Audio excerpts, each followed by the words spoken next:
Hi friends, welcome to my channel. ఇవాళ మార్కెట్లో ఒక మంచి ర్యాలీ అయితే వచ్చిందండి అప్ సైడ్. ఓకే, ఫర్దర్గా ఏంటి మార్కెట్, మన బ్యాంక్ నిఫ్టీ సెన్సెక్స్ ఎలా ఉంది వీక్లీ వైజ్లో మంత్లీ వైజ్లో ఒకసారి మనం చార్ట్లోకి వెళ్ళి చూద్దాం పదండి. చూడండి, బ్యాంక్ నిఫ్టీలో మంత్లీ వైజ్లో చెప్తున్నాను. ఇక్కడ ఒక లైన్ డ్రా చేశాను చూసారా, సపోర్ట్ రెసిస్టెన్స్ అనేది అనేసి మాత్రం అస్సలు అనుకోమాకండి, అలా కాదు. ఇక్కడ ఏంటి అంటే టేల్స్ ఉన్నాయి కదా, ఇక్కడ ఉన్న టైల్స్ కింద కంప్లీట్గా ఆర్డర్స్ ఉన్నాయండి. అందుకే ఇలాంటి షార్ప్ టైల్స్ అనేది పడిపోయింది అనేసి మనం చాలా వీడియోస్లో మాట్లాడుకోవడం జరిగింది కదా. సో ఇలాంటి ఈ బల్క్లో ఉన్న ఆర్డర్స్ని రాయల్టీ మెయింటైన్ చేసుకుంటూ డౌన్కి తీసుకొచ్చారు. ఓకేనా. ఇంకో విషయం కూడా చెప్పాను, ఈ క్యాండిల్స్ యొక్క టైల్స్ ఉన్నాయి చూసారా హై సైడ్. సో వీటి కాడ ఏంటి అంటే ఆర్డర్స్ ఉన్నాయండి. కంపల్సరీగా కొంచెం రికవరీ చేసుకుంటూ మళ్ళీ డౌన్కి రావడానికి పాసిబిలిటీ ఉంటుందని చెప్పాం, అవునా. సో ఇవాళ ఏంటి ఈ క్యాండిల్ యొక్క హై. సో ఇక్కడికి వచ్చిన తర్వాత ఏమైంది, మళ్ళీ కొంచెం మార్కెట్ అనేది రికవరీ చేసుకుంది. సో ఇక్కడ దోజీ క్యాండిల్ క్రియేట్ అవుతుందా, లేదంటే మళ్ళీ అగ్రెసివ్గానే మళ్ళీ డౌన్కి వస్తారా, రాయల్టీ మెయింటైన్ చేసుకుంటూ వస్తారా అనేది ఫర్దర్గా చూద్దాం. కానీ ఇక్కడున్న ఈ క్యాండిల్ ఉంది కదా, కంపల్సరీగా ఇక్కడ వరకు అయితే మనకు ఆర్డర్స్ ఉన్నాయి. సో వాటిని ఎలాంటి ఇంటెన్షన్లో ఎఫ్ఐ వాళ్ళు కానీ డిఏ వాళ్ళు క్లియర్ చేస్తారు అనేది రన్నింగ్లో చూడాల్సిందే. ఓకేనా. ఇదండి మార్కెట్లో బ్యాంక్ నిఫ్టీ అయితే. బ్యాంక్ ఏంటి అంటే మంత్లీ వైజ్లో కొంచెం మనకి పాయింట్స్ వైజ్లో కాల్స్ అండ్ పుట్స్ అనేది మీరు రాయల్టీ మెయింటైన్ చేసుకుంటూ తీసుకోండి. ఓకేనా. దోజీ క్యాండిల్ని అప్లై చేసుకుంటూ తీసుకుంటే సమ్ ప్రాఫిట్ అనేది ఎలా వస్తుందంటే, అగ్రెసివ్గా వెళ్తున్న క్యాండిల్ ఉంది చూసారా, బుల్లిష్ క్యాండిల్. సో అక్కడ ఏంటి అంటే ఒక కాల్ తీసుకుంటాం, ఒక స్ట్రైక్ ఒక స్ట్రైక్ ప్రైస్లో ఒక కాల్ తీసుకున్నాం అనుకోండి, ఒక 200కో 300కో. మనం ఇక్కడ టార్గెట్ వచ్చేసి 400 పెడతాము, స్టాప్ లాస్ వచ్చేసి 300 పెడితే 280 270 పెడతారు కదా. సో ఇలా చేయడం కన్నా కూడా ఒక పాయింట్స్ స్ట్రక్చర్స్లో మీరు కాలర్ పుట్ అనేది తీసుకుంటే బెనిఫిట్ ఎక్కువ ఉంటుంది. ఓకేనా. ఎందుకంటే స్టాప్ లాస్ అనేది మీరు ఇలా పెడితే దోజీ క్యాండిల్స్లో హిట్ అవ్వడానికి పాసిబిలిటీ ఎక్కువ ఉంటుంది స్టాప్ లాస్. అండ్ మన స్టాక్ మార్కెట్లో అయినా ఏ స్టాక్ మార్కెట్లోనైనా అగ్రెసివ్ క్యాండిల్స్ అస్తమానం పడవు. ఓకేనా. కంపల్సరీగా దోజీ క్యాండిల్స్తోనే ఉంటుంది కాబట్టి మీరు అలా దోజీ క్యాండిల్ని అప్లై చేసుకుంటూ సమ్ పాయింట్స్ స్ట్రక్చర్స్ని మనం కరెక్ట్గా అనలైజ్ చేసుకుంటూ ఎడ్యుకేషన్ పర్పస్లో మీరు మూమెంట్ అనేది చూసి తీసుకుంటే మీకు అర్థమైపోతూ ఉంటుంది, నాలెడ్జ్ అనేది గెయిన్ అవుతుంది. ఓకేనా. ప్రాఫిట్ వస్తుంది ఇవాళ, లేకపోతే ఒక 100 పాయింట్స్ వచ్చింది, 200 పాయింట్స్ వచ్చింది ప్రాఫిట్ అని కాకుండా, ఫస్ట్ ఆఫ్ ఆల్ మీరు ఆ స్ట్రక్చర్స్ని బిలీవ్ చేస్తారు. మీరు వెళ్తున్న వే ఏదైనా కూడా అక్కడ మీకు సమ్ సక్సెస్ అనేది కనిపిస్తుంది అంటే ఆ ట్రస్ట్నెస్ పెరిగినప్పుడు కొంచెం కాన్ఫిడెన్స్గా మనం వెళ్ళగలుగుతాం. ఓకేనా. సో ఫస్ట్ ఆఫ్ ఆల్ మీరు ఆ నాలెడ్జ్ అనేది గెయిన్ చేయండి, తర్వాత ప్రాఫిట్లోకి వెళ్ళండి. ఓకేనా. సో ఇదండి బ్యాంక్ నిఫ్టీ అయితే మంత్లీ వైజ్లో చూడాలి. ఇక్కడ దోజీ క్యాండిల్ క్రియేట్ అవుతుందా, లేకపోతే మళ్ళీ అంటే ఎండింగ్ వరకు, మంత్ ఎండ్ వరకు దోజీ క్యాండిల్ క్రియేట్ అవుతుందా, లేకపోతే అగ్రెసివ్ క్యాండిల్ ఎక్కే రిప్రజెంట్ అవుతుందా అనేది చూడాలి.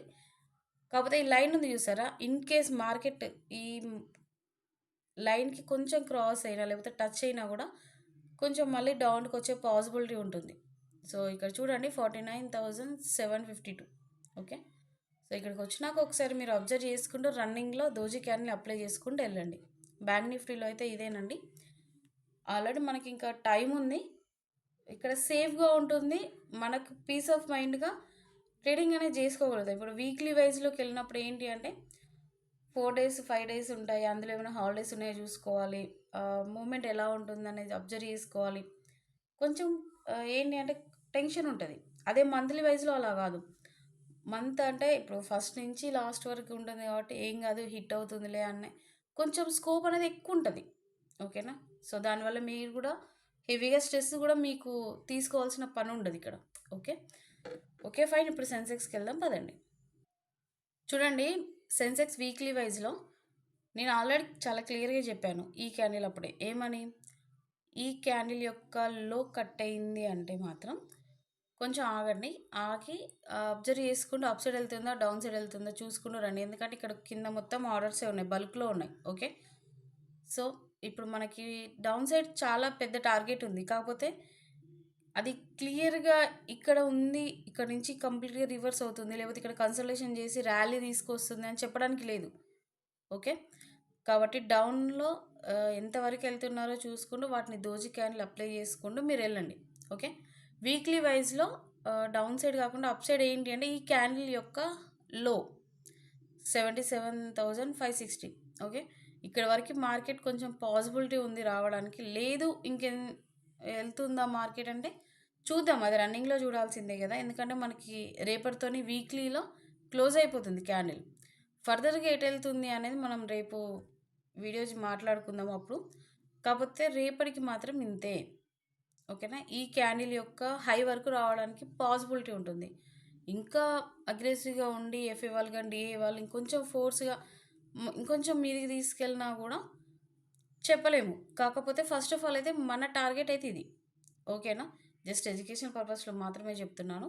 ఈ టార్గెట్ హిట్ అయినాక ఫర్దర్‌గా ఎక్కడి వరకు ఎళ్తుంది చూసి దాన్ని బట్టి నెక్స్ట్ వీక్‌కి ఎడ్యుకేషన్ పర్పస్‌లో వ్యూ పాయింట్ ఆఫ్ వ్యూలో నేను చెప్పడం జరుగుతది. ఓకే. సో, ఇదండి సెన్సెక్స్ బ్యాంక్ నిఫ్టీ.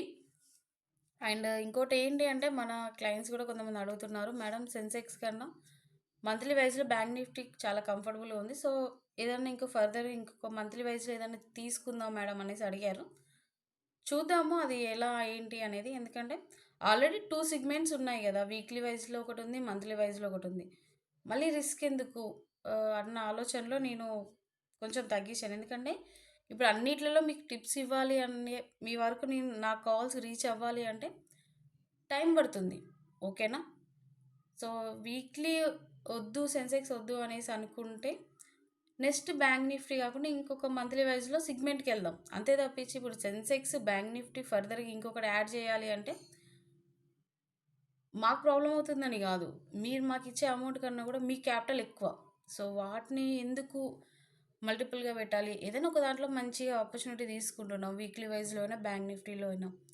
సరిపోతుంది గదా! ఎందుకంటే ఆశకు గూడా హద్దుండాలి. ఓకేనా? వచ్చిన ప్రతి రూపాయి నాకే గావాలి గదా! అనేసంటే అదవ్వదు. ఏదో ఒక రోజు మన దగ్గర ఉన్నయి గూడా మొత్తం తీసుకెళ్ళిపోతది. ఇచ్చినట్టే ఇచ్చి. సో, అలాంటి డేంజర్స్ కూడా ఇక్కడ స్టాక్ మార్కెట్‌లో ఉంటాయి గాబట్టి కొంచెం జాగ్రత్తగా చూసుకుంటానే వస్తున్నాము. ఇంకొంచెం టైం తీసుకొని ఏదన్నా ఫర్దర్‌గా తీసుకునే ఒపీనియన్ ఉంటే చూద్దాం అది. ఓకేనా? ఇప్పటికైతే ఈ 2 సెగ్మెంట్సే అండి. ఆహ్, మీకిక్కడ ఏమన్నా డౌట్స్ ఉన్నా, లేకపోతే ఇక్కడేమన్నా అంటే నేను చెప్పే దాంట్లో మీకేమన్నా కన్వీనియంట్‌గా అనిపించినా, లేకపోతే ఏమైనా డౌట్స్ రైజ్ అయినా కూడా కామెంట్ సెక్షన్‌లో కామెంట్ చేయండి. ఓకే.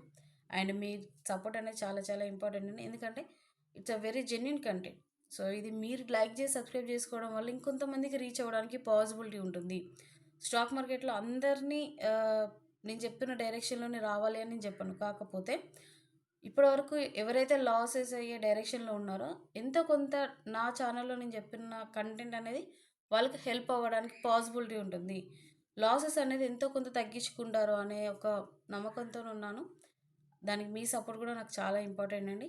అండ్ మీకు వర్త్ అనుకుంటే మాత్రం ఖచ్చితంగా సపోర్ట్ చేయండి. ఓకే. Thank you.